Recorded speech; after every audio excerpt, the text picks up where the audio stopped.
Hello students, हमारा sum है if the sum of n terms of an AP is sum of क्या है N terms का सम है एपी के, वो है पहले ही देखो एपी दी हुई है, ठीक है। Is n p plus 1/2 n n -1 into q. तो ये क्या है, सम है जो एन टर्म्स का सम ये इतना आ रहा है। Where p and q are constant find the common difference. हमें क्या करना है, कॉमन डिफरेंस फाइंड करना है। ये एपी है और एपी के जो एन टर्म्स का सम वो ये है, ठीक है। तो हमने कॉमन डिफरेंस फाइंड करना है। तो यानी कि सम ऑफ एन टर्म्स हम लिख सकते हैं S n is equal to n p plus 1/2 n -1 q. और पी क्यू क्या है, p and q are constants, ठीक है। तो अभी यहाँ से हम क्या लिख सकते हैं, S1। ये इम्पोर्टेंट सम है, ध्यान से समझना। S1 एन की जगह 1 किया हमने, तो S1 is equal to N की जगह 1 है P प्लस 1/2 1 0 क्यू। यानी S1 इज इक्वल टू हमारा आया P। हमने इसको बॉक्स में कर लिया, ठीक है। सिमिलरली S2 एन की जगह हमने 2 पुट किया, तो 2P प्लस 1/2 इंटू 2 1 और 2 - 1 1 क्यू। तो ये मैं शॉर्ट में कर रही हूँ, तो ये बनेगा 2P प्लस क्यू।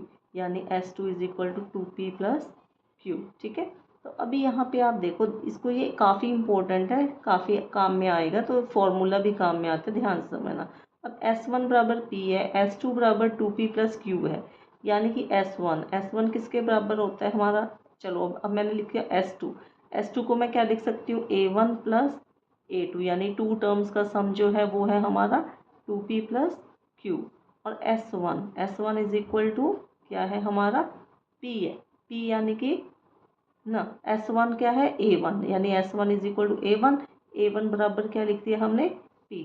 अगर मैं इसको माइनस कर दूँ, माइनस माइनस माइनस, तो ये क्या बनेगा हमारा S2 minus S1 is equal to, ये A1 कट गया, is equal to A2 is equal to क्या बना ये हमारा P प्लस क्यू। तो ये मतलब हमारा A2 जो फॉर्मूला बन गया, A2 is equal to S2 minus S1 is equal to P plus q, ठीक है। अभी देखो ये यहाँ पे, अब ये हमारे से यहाँ से हमने फॉर्मूला डिराइव हो रहा है कि A2 है वो होगा S2 माइनस S1। इसी तरह से हमने अगर A3 फाइंड करना है, कई बार ऐसे भी तो हो सकता है कि A3 फाइंड करना आ जाए हमें, तो बनेगा हमारा S3 माइनस S2। बहुत बार ये आपसे कॉम्पिटिटिव एग्जाम्स में पूछेंगे, कभी AN पूछ लेंगे। अभी तो ये A1 A2 था तो इजीली हमने फाइंड कर लिया। AN इज इक्वल टू, ये हमारा फॉर्मूला डिराइव हो गया SN माइनस SN-1। वो मैंने आपको यहाँ S1 और S2 से करके दिखा दिया। S2 is equal to A1 plus A2, S1 is equal to A1, तो माइनस किया S2 minus S1 is equal to A2। यहाँ से सिर्फ A2 निकाला, तो A3 का, कई बार जरूरी तो नहीं A2 ही पूछेंगे आपसे पूछ लें A3 फाइंड करो, AN फाइंड करो। तो AN ये मोस्ट इंपॉर्टेंट फार्मूला है, बार बार काम में आएगा। AN is equal to SN-1, ठीक है। तो अब यहाँ पे A1 हमारे पास था P और A2 आया था हमारे पास P प्लस क्यू। ये रहा A2 क्या आया है, P प्लस क्यू। तो हमारा डिफरेंस, कॉमन डिफरेंस पूछा है ना, फाइंड दी कॉमन डिफरेंस। तो common difference is equal to A2 minus A1 means P plus q minus P is equal to q. तो D इज इक्वल टू हमारा q. That's all, thank you.